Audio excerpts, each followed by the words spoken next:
हाँ तो बच्चों, स्वागत है आपका कॉन्सेप्ट गुडी के यूट्यूब चैनल पर। मैं हूँ राजकुमार। आज मैं फिर से लेकर आ गया हूँ मैथ का मोस्ट वीबीआई सब्जेक्टिव क्वेश्चन, जो कि आपके एग्जाम में 100% आपको देखने को मिलेगा। इसे कर ही लेना हर हाल में, इसको छोड़ना नहीं है, क्योंकि यही समय है आपको मोस्ट इंपोर्टेंट क्वेश्चन करने का। अगर आप नहीं करते तो बहुत पछताएंगे, ठीक है ना। तो इसलिए मैं करा रहा हूँ, आप इसे जरूर कर लें, कॉपी लेके बैठ जाइए। आइए इनको स्टार्ट करते हैं। इस चैनल पर नए हैं तो सब्सक्राइब कर दीजिएगा, ठीक है ना। आइए, सवाल कह रहा है कि 5 वर्ष बाद जैकब की आयु उसके पुत्र की आयु से 3 गुनी हो जाएगी। 5 वर्ष पूर्व जैकब की आयु उसके पुत्र की आयु के 7 गुनी थी। उनकी वर्तमान आयु क्या है? वर्तमान आयु का मतलब जैकब का और उसके पितर का, क्या बोलते हैं, बेटा का वर्तमान आयु पूछ रहा है। तो इसको मान लेते हैं। सबसे पहले यहाँ लिख दीजिएगा हल। ये बनाने का तरीका, ये सब जो छोड़ना नहीं है, ठीक है ना। फटाफट देखते जाइए, ध्यान से आप लिखना है। माना कि हमको तो किसी का आयु पता नहीं है, मान लेंगे माना कि पिता की आयु मान लेंगे x और बेटा का मान लेंगे y। तो हमने लिख दिया है माना कि पिता का आयु x और बेटा का आयु y मांगो, ठीक है ना। अब हम चलते हैं प्रश्न से। ये अपने मन से किए, क्या किया? अपने मन से। अब लिखेंगे यहाँ पर प्रश्न से। देखिए, ये सब पॉइंट आपको लिखना है, नहीं लिखेगा तो ये सब देखता है, नंबर काटता है, ठीक है ना। प्रश्न से लिखना है। क्या कह रहा है कि 5 वर्ष बाद कह रहा है ना, तो 5 वर्ष बाद दोनों में जोड़ दीजिए। तो लिख देना ऐसे, सिंपल ऐसे लिख दीजिए, x+5 ऐसे लिख देना है, और दोनों में जोड़ देना है y+5 ऐसे कर देना, ठीक है। ज़्यादा तामझाम नहीं करना। 5 वर्ष बाद जैकब की आयु उसके पुत्र की आयु की, जैकब का आयु x न है, और पुत्र का आयु का 3 गुना हो जाएगा। तो ये 5 वर्ष बाद यानी इसका आयु कितना हो जाएगा? पुत्र की आयु का 3 गुना हो जाएगा। अब इसको समीकरण बना लेते हैं। x+5 बराबर 3 गुना में हो जाएगा 3y, और +3×5 = 15 हो जाएगा, ठीक है ना। कोई दिक्कत नहीं। अब कीजिए x, ये 3y की इधर खींचिए तो -3y हो जाएगा, और बराबर 15 है क्या है, +5 को इधर खींच लिए तो -5 हो गया। तो क्या हो गया? x - 3y बराबर 15 में 5 का 10। तो ये क्या बन गया? हमारा समीकरण फर्स्ट बन गया। अब देखिए, फिर हम एक नया समीकरण बनाएंगे। सवाल कर रहा है 5 वर्ष पूर्व। पूर्व का मतलब मेरे प्यारे बच्चों होता है पहले, यानी कि घटाना, माइनस करना। तो यहाँ लिखेंगे पुनः प्रश्न से। क्या लिखेंगे? पुनः मतलब फिर हम क्या कर रहे हैं, एक बार फिर से प्रश्न की ओर बढ़ रहे हैं। तो पुनः प्रश्न से लिख के यहाँ पर कॉमा दे रहे हैं। अब क्या करना है, 5 वर्ष पहले कर रहा है, तो 5 वर्ष पहले दोनों में घटा दीजिए। x - 5 बराबर इधर y -5, ठीक है ना। कोई दिक्कत नहीं होता है। कह रहा है कि 5 वर्ष पूर्व जैकब का उसके पुत्र की आयु के 7 गुनी थी। यानी पुत्र के, देखिए पुत्र की आयु का 7 गुनी है। तो पुत्र कौन है? यहाँ है पुत्र। ये कितना है? 7 गुना है। तो करते जाइए, इसको करिए। x - 5 बराबर 7 गुना y, 7y घटा 7×5 = 35। कोई दिक्कत नहीं है। अब जरा देखिएगा, अब जरा करिए, इसको समीकरण बनाइए। x, इस 7y को इधर कीजिए तो क्या होगा? -7y बराबर इधर -35 है, -5 को इधर फेंक दीजिए तो क्या होगा? यहाँ हो जाएगा +5 हो जाएगा, ठीक है ना। देखिए x - 7y बराबर, अब देखिए 35 में 5 कितना हुआ? 30 हुआ, लेकिन -30 क्यों सर? क्योंकि वर्गा के पीछे माइनस लगा है। तो ये आपका समीकरण क्या बन गया? सेकंड बन गया, ठीक है ना। अब देखिए समीकरण फर्स्ट और सेकंड में क्या क्या समान दिख रहा है। देखिए x समान दिख रहा है, यो प्लस में यो प्लस में, तो x में x जाएगा 0, यानी घटा दीजिए। तो लिखेंगे समीकरण फर्स्ट घटा सेकंड से, समीकरण फर्स्ट घटा सेकंड से, इतना कर देना है। समीकरण फर्स्ट कहाँ है? समीकरण फर्स्ट आपका है x - 3y बराबर 10, और सेकंड कहाँ है? x - 7y बराबर -30, ठीक है ना। देखिए बात यहाँ क्या हो रहा है? घटाने। तो घटाने में चिन्ह चेंज होता है, तो करिए चिन्ह चेंज इसमें। तो क्या हो जाएगा? यहाँ पर प्लस, यहाँ पर माइनस, यहाँ माइनस है तो यहाँ क्या हो जाएगा? ऑटोमेटिक प्लस हो जाएगा, ठीक है ना। यहाँ प्लस है तो यहाँ भी क्या हो जाएगा? प्लस जाएगा। तो करिए प्लस x - x खत्म हो गया, और 7 में 3 गया 4y, ठीक है ना। और 30 में 10 गया, सॉरी 30 10 दोनों प्लस न है, तो 30 10 जुड़ जाएगा। 30 10 क्या हो गया? 40, कटाइए 4 दही 40। तो y का मान कितना निकल गया? 10 साल। 10 साल। y कौन था? y कौन था? देखिए y आपका बेटा था। नहीं, बेटा का जब साल 10 साल निकल गया, तो पुत्र का सॉरी पिता का आराम से निकाल सकते हैं। समीकरण फर्स्ट में रख दीजिए। तो लिख देंगे यहाँ पर, लिख देंगे समीकरण फर्स्ट में, इधर कर लीजिएगा ना। समीकरण फर्स्ट में y का मान रखने पर लिख दीजिए। समीकरण फर्स्ट कहाँ? ये रहा x - 3। तो x - 3y बराबर क्या हो जाएगा? 10। x - 3 y का वैल्यू कितना निकाले हैं? 10 साल। तो यहाँ रख दीजिए 10, और बराबर 10 है भी क्या है? x - 3 दही 30 बराबर 10। तो x बराबर 10, -30 को उधर फेंक दिए तो क्या होगा? +30। तो x का वैल्यू कितना आ गया? 40 साल या वर्ष। तो x कौन था? पिता। तो पिता का वर्तमान आयु 40 साल है, और बेटा कितना है? 10 साल है। तो उम्मीद है कि ये सवाल आपको समझ में आ गया होगा, ठीक है ना। आइए हम बढ़ते हैं नेक्स्ट सवाल की ओर, ठीक है ना। तो नेक्स्ट सवाल देख सकते हैं, मोस्ट वीबीआई ये भी है। किसी त्रिभुज के 3 कोण x y तथा 40 है, दो कोनों x तथा y के बीच का अंतर 30 दिया है, तो कह रहा है कि x और y का वैल्यू ज्ञात करना। देखिए कैसे बनाना, आपको पता है कि त्रिभुज के तीनों कोनों का योग कितना होता है 180 डिग्री। तो लिख सकते हैं यहाँ पर हल करके लिख देना है। क्या लिख देना है? हल। लिखेंगे त्रिभुज के तीनों, सीधा लिख दीजिए x प्लस वाई प्लस 40 बराबर 180। अब कैसे लिख दिए, एग्जामिनर तुरंत समझ आएगा, उसमें कोई दिक्कत नहीं है। x पहला कौन, y दूसरा कौन, 40 तीसरा कौन, तीनों मिलकर कितना होता है 180। आपको पता है एक त्रिभुज में अगर खींचेंगे तो x है, ये y है, और ये मान लेते जड़, जड़ कितना दिया, जड़ 40 दे रहे हैं, तो डायरेक्ट हम बैठा दिए, कोई दिक्कत नहीं है। अब देखिए x प्लस वाई बराबर 180 प्लस 40 उधर फेंक दिए, -40 हो गया, तो क्या हो गया x प्लस वाई कितना हो गया 180 में 40 गया 140। तो समीकरण फर्स्ट बन गया ये हमारा तुरंत आराम से। अब कह रहा है कि x तथा y के बीच का अंतर 30 है, तो यहाँ लिख देना है प्रश्न से। क्या लिख देना है? प्रश्न से। यहाँ लिख देना है प्रश्न से, ठीक है ना, प्रश्न से। क्या लिख देना है कि x माइनस वाई अंतर कह रहा है, तो कितना दिया 30 है। समीकरण फर्स्ट या सेकंड है, फटाफट कर दीजिए आराम से। देखिए फर्स्ट और सेकंड में क्या plus y minus y cut जाएगा, तो कटने के लिए सीधा इसको जोड़ दीजिए। लिखेंगे समीकरण फर्स्ट जोड़ सेकंड से, ऐसे लिख देना, ठीक है ना। तो समीकरण फर्स्ट क्या ये है, तो लिखेंगे x प्लस वाई बराबर कितना हो जाएगा 140। समीकरण सेकंड कितना है x माइनस वाई बराबर 30। अब देखिए जोड़ने का बात रहा, तो जोड़ने के बाद जब आता है तो चिन्ह चेंज नहीं करते हैं, तो x ये 2x हो जाएगा, प्लस वाई माइनस वाई खत्म हो जाएगा, 140 30 कितना होगा, कितना हो जाएगा, ये जगह 170 हो जाएगा। अब कटाएंगे, 2 से कटाएंगे कितना बार में जाएगा, 2 8 16 यानी 85 बार में। x का वैल्यू कितना आ गया 85 डिग्री। तो पूछ क्या रहा है x था y दोनों पूछ रहा, तो x निकल गया, तो y निकालने में क्या है y मान रख दीजिए। तो लिखेंगे समीकरण फर्स्ट में x का मान रखने पर लिख दीजिएगा ये इतना, हम क्या लिखें बार x ये समीकरण फर्स्ट है, तो x प्लस वाई बराबर 140। अब देखिए x कितना है, x का मान 85 है, प्लस वाई बराबर 140, तो y कितना हो गया 140 में 85 घटा दीजिए, तो y बराबर 140 में 85 कितना हो गया, तो ये आपका कितना हो गया 85। अब 15 यानी कि 55 डिग्री आपका आंसर हो गया, ठीक है ना। तो इस तरह से आपका जो है ये सवाल पड़ गया। इसको हम चेक भी कर सकते हैं, कैसे जानते हैं, देखिए 85 55 जोड़ेंगे कितना होगा 80 50 130 है, और 40 और 40 दे लेते हैं, तीनों को जोड़ेंगे तो 180 फुट जाएगा, ठीक है ना। तो ये हमारा सवाल क्या है, बिल्कुल सही है, ठीक है ना। आइए हम नेक्स्ट सवाल देखते हैं। नेक्स्ट सवाल देखिए आपको यहाँ दिख रहा होगा, इसको आप उतार लीजिए फटाक से, ठीक है ना। नेक्स्ट सवाल देखिए आपको दिख रहा होगा यहाँ से।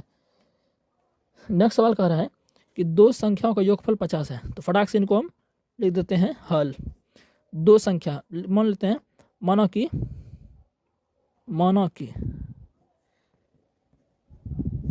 पहली संख्या, माना कि पहली, हमको संख्या पता नहीं है ना, पहली संख्या x मान लिए और दूसरी संख्या y मान लिए। दूसरी संख्या क्या मान लिए हम, y मान लिए, ठीक है ना। अब यहाँ देंगे प्रश्न से, क्या देंगे प्रश्न, मतलब अब हम प्रश्न की ओर बढ़ रहे हैं, यानी प्रश्न जो कह रहा है उसके अनुसार अब चलेंगे। तो अपने मन से किए दोनों कम। अब दोनों संख्या है ना x प्लस वाई, तो कर देते हैं x प्लस वाई कितना हो गया 50। समीकरण फर्स्ट कोई दिक्कत नहीं है। अब कह रहा उनमें से एक संख्या दूसरी की 3 गुनी है। मान लेते एक संख्या x है, तो लिखेंगे x बराबर क्या है, कह रहा दूसरी y है, दूसरी की यानी दूसरी y है, इसकी 7/3 गुनी है, ठीक है ना। तो कर लीजिए क्या हो जाएगा x बराबर y गुना 7, तो 7y/3 हो जाएगा, ठीक है ना। तो कर लेते हैं इनको भी हम, है ना, x माइनस 7/3 बराबर 0। ये भी क्या हो गया समीकरण सेकंड हो गया। अब देखिए इनको करने के लिए हमें क्या करना पड़ेगा, इसका लघुत्तम ले लेते हैं। क्या लेते हैं लघुत्तम, नीचे में तो कुछ एक है, अभी इसको समीकरण सेकंड मत मानिए, ठीक है ना।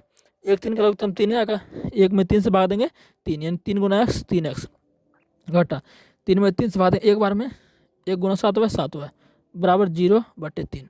तो कर लीजिए 3x घटा 7y अब बराबर 3 गुना 0 0। तो अब इस समीकरण को सेकंड कर लीजिए। अब देखिए अच्छा है, यो मिल रहा है, ठीक है, दोनों मिल रहा है अच्छी तरीके से। अब जरा देखिए कि समीकरण फर्स्ट और सेकंड में क्या कॉमन है, हमको तो x और y निकालना है। समीकरण फर्स्ट में x है और 3x है, अगर इसको भी 3x बना दिए तो 3x घटाएंगे तो कट जाएगा, तो इसको 3 से गुना करते हैं। तो लिखेंगे इधर लिख देते हैं समीकरण फर्स्ट गुना 3 घटा सेकंड गुना 1, क्योंकि सेकंड को तो हमको नहीं है ना बनाना है, सेकंड तो कटिए जाएगा आराम से। फर्स्ट 3 है तो करिए 3 गुना x 3x अब प्लस 3 गुना y 3y और बराबर 3 गुना 50 50 या 150, ठीक है ना। सेकंड गुना 1 यानी कि पूरे को 1 से गुना करेंगे तो यही आ जाएगा। तो लिख देते हैं 3x घटा 7y बराबर 0। करिए प्लस माइनस तो ये खत्म हो जाएगा, यहाँ प्लस है, ये माइनस है, प्लस आ जाएगा, 7 3 10 हुआ। 150 में यहाँ प्लस माइनस 150 में 0 जाएगा तो 150 ही हो जाएगा, खत्म। तो y का वैल्यू कितना आ गया 15, y का वैल्यू कितना आ गया 15। अब दोनों संख्या कह रहा है, यानी कि दोनों निकालना है। तो y जब 15 निकल गया तो यहाँ y का मान 15 रखेंगे, तो लिखेंगे समीकरण फर्स्ट में y का मान रखने पर, फर्स्ट में y का मान रखने पर समीकरण फर्स्ट क्या है, यही है x प्लस वाई बराबर कितना है, x प्लस वाई 50 है, तो x y का वैल्यू 15 रखिए बराबर 50, तो x बराबर क्या हो गया 50, 15 उधर पे कितना -15, x बराबर कितना हो गया 35, ठीक है ना। तो x भी निकल गया और y भी निकल गया। इस तरह से ये सवाल आपको बनाने लग जाए, बहुत ज़्यादा VBI क्वेश्चन, ठीक है ना। आइए हम चलते हैं नेक्स्ट, अभी तक आप बने रहिएगा हमारे चैनल पर, ठीक है ना। तो नेक्स्ट क्वेश्चन हमारा के किस मान के लिए निम्नलिखित समीकरण युग्म के अपरिमित रूप से अनेक हल होंगे। ये भी काफ़ी ज़्यादा इंपॉर्टेंट है, जो भी सवाल हमने लिया है बहुत ज़्यादा इंपॉर्टेंट सवाल लिया। देखिए अपरिमित रूप से अनेक हल के लिए क्या शर्त है, a1/a2 बराबर b1/b2 बराबर c1/c2, सबको पता होगा, ठीक है ना। तो आइए इन सवाल को सॉल्व करते हैं। पहले तो हम इनको लिख लेते हैं a1 b1 c2 ग्रुप में। देखिए आपको पता होगा इनका रूप क्या होता है, इनका रूप चलता है a1x b1y प्लस c1 आपका z चलता है ना, इस तरह से। तो इनको कर लेते हैं पहले हम, ठीक है। तो a1 क्या हो जाएगा, a1 हो जाएगा k हो जाएगा, ठीक है ना। फिर b1 क्या हो जाएगा, b1 आपका 3 हो जाएगा।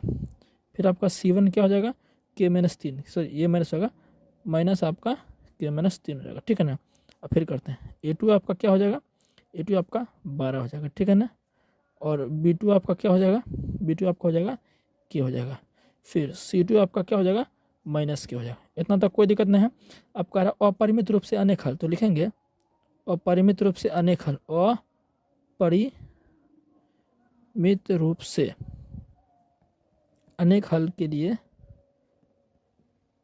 अनेक हल ऐसे लिख देना, चूंकि अनेक हल है इसलिए क्या हो जाएगा a1/a2 बराबर b1/b2 बराबर c1/c2।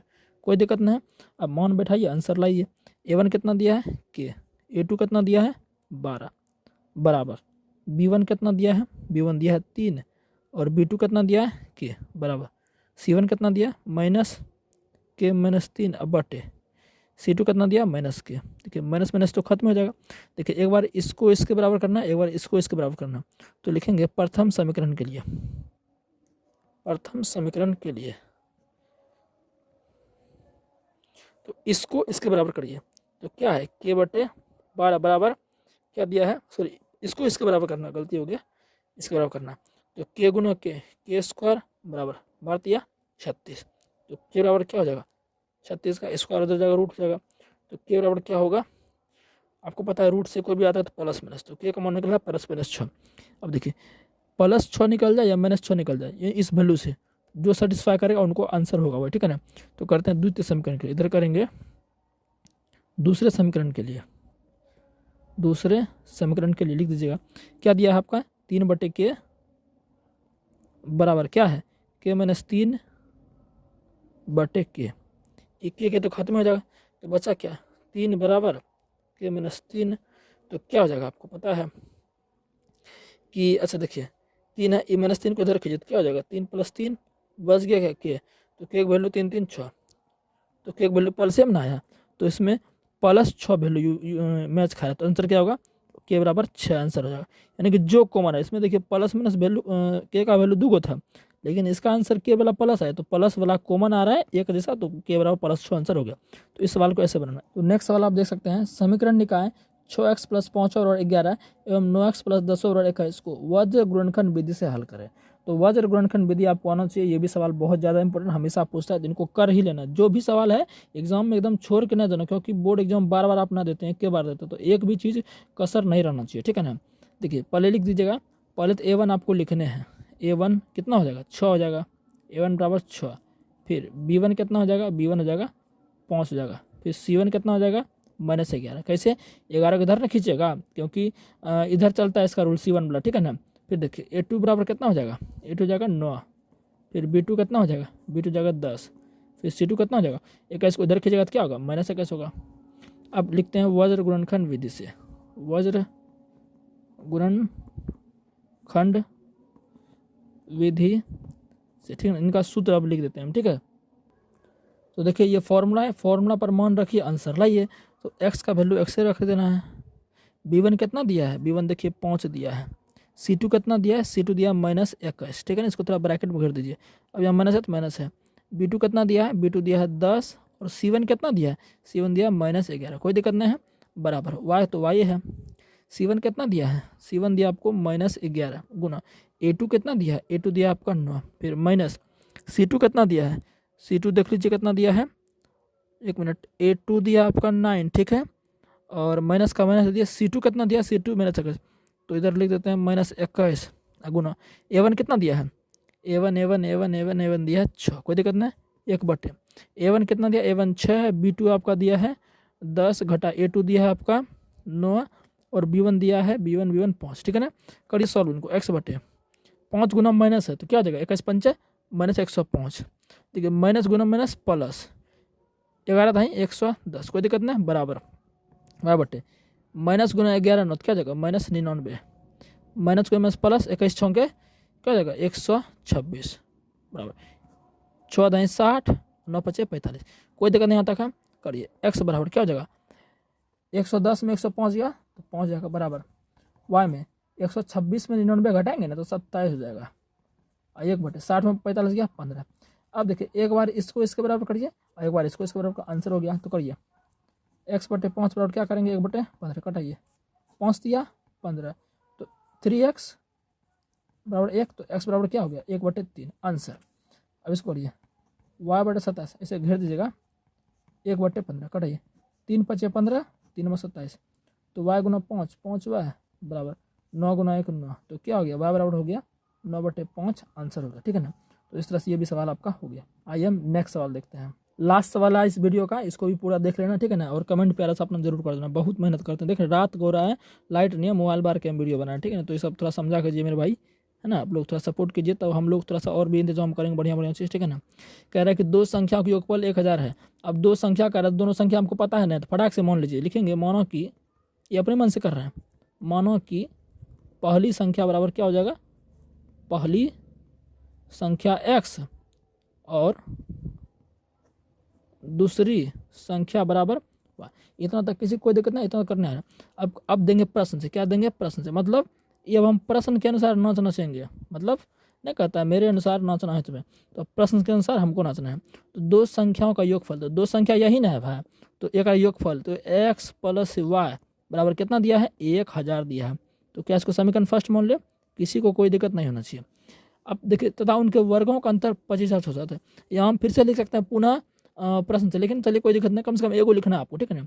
तो उन तथा उनके वर्गों का अंतर, तो इसी दोनों का बात हो रहा है, वर्ग माने स्क्वायर होता है, वर्ग माने क्या होता है स्क्वायर, तो इस दोनों का स्क्वायर कर दीजिए, यानी कि x² - y² का अंतर न कह रहा है, कितना दिया है 25,600 दिया है, कोई दिक्कत नहीं यहाँ तक है। अब देखिए ए इसको मान लीजिए a, इसको मान लीजिए b, तो a² - b² नहीं हो गया जी, और a² - b² का सूत्र क्या होता है, आपको पढ़े होंगे कि a² - b² का सूत्र क्या होता है, a + b × a - b, सबको पता है, 7वें हम पढ़े रहते हैं। तो इसको इसे लिख सकते हैं x + y × x - y और बराबर दे दिले हैं 25,600, ठीक है ना। देखिए x + y का वैल्यू यहाँ दिया है ना, x + y का मान यहाँ रख देते हैं, तो क्या होगा 1000 हो गया, x - y बराबर 25,600, तो x - y बराबर क्या हो जाएगा 25,600 बटे 1000 हो जाएगा। तो कटाइए क्या हो जाएगा, ये सही ना लिखे हैं जी वैल्यू, हाँ। तो ये 0000 आपका क्या है, कट जाएगा ना। तो x - y का वैल्यू कितना आ गया 256। लगता है हम वैल्यू गलत लिख दिए, ठीक है ना। वैल्यू यहाँ पर होना चाहिए, ये आपका यहाँ पर 1 0 और होना चाहिए, इसे होगा ही नहीं, ठीक है ना। तो इसे होगा ही नहीं है, ठीक है ना। हाँ तो यहाँ 3 0 होगा, मैंने गलत से लिख दिया था क्वेश्चन, है ना, तीनों कट जाएगा, है ना। यहाँ पर जो है 3 0 होगा, तो यहाँ पर भी हमें देना पड़ेगा, ठीक है ना, देना पड़ेगा 1 0, इससे सवाल ही गलत हो जाएगा, बनेगा ही नहीं कभी, ठीक है ना। तो 3 0, तो ये 3 0 कट गया, तो क्या बच गया x - y बराबर 256 हो गया, समीकरण सेकंड हो गया। अब देखिए समीकरण फर्स्ट और सेकंड में क्या लग रहा है, सर +y - y से कट रहा है, तो क्या करते हैं इनको जोड़ देते हैं। जब भी हमारा चिन्ह चेंज करने का मन नहीं होता है तो जोड़ देते हैं, तो लिखेंगे समीकरण फर्स्ट जोड़ सेकेंड, ठीक है ना। फर्स्ट क्या आपका है x + y बराबर कितना दिया है 1000 दिया है ना, और दूसरा क्या दिया x - y बराबर कितना दिया है 256 दिया है ना, जोड़ दीजिए। जोड़ते हैं, चिन्ह चेंज नहीं, तो प्लस वाई माइनस वैसे ही खत्म, तो एक्स एक्स 2x और 1000 में 256 जोड़ कितना होगा 1256। तो कटाइए, 2 से कटाएंगे कितना बार में, 2 6 12 28 यानी 628। तो x का वैल्यू मेरे प्यारे लाल आ गया 628। जब x का वैल्यू आ गया तो y तो निकालिए ना लेंगे, तो लिखने देंगे यहाँ पर समीकरण फर्स्ट में x का मान रखने पर, सब लिख दीजिएगा का मान रखने पर। तो कितना दिया है, x प्लस वाई बराबर कितना दिया है 1000 दिया है। x का मान कितना दिया है 628 प्लस वाई बराबर कितना दिया है 1000 दिया है। तो कर लेते हैं 1000 घटा 628, तो 1000 में 628 कितना हो जाएगा, देखिए इसको कैसे करेंगे, 28 हो गया उधर 72 यानी कि 372। तो 372 हो गया वाई का मान और एक्स का मान कितना हो गया 628। तो ये आपके सवाल क्या हो गया, आंसर हो गया। ठीक है ना। तो उम्मीद है कि ये क्लास आपको जो है सुपर लगा हो। कमेंट अपना प्यारा सा जरूर कीजिएगा ना, और क्लास को 2-3 बार देख लेना तो रिवाइज करने के लिए। ठीक है ना। तो ऐसे ही वीडियो मैं आपको देते रहूँगा, एग्जाम का समय है। तो मिलते हैं नेक्स्ट वीडियो में, तब तक के लिए धन्यवाद।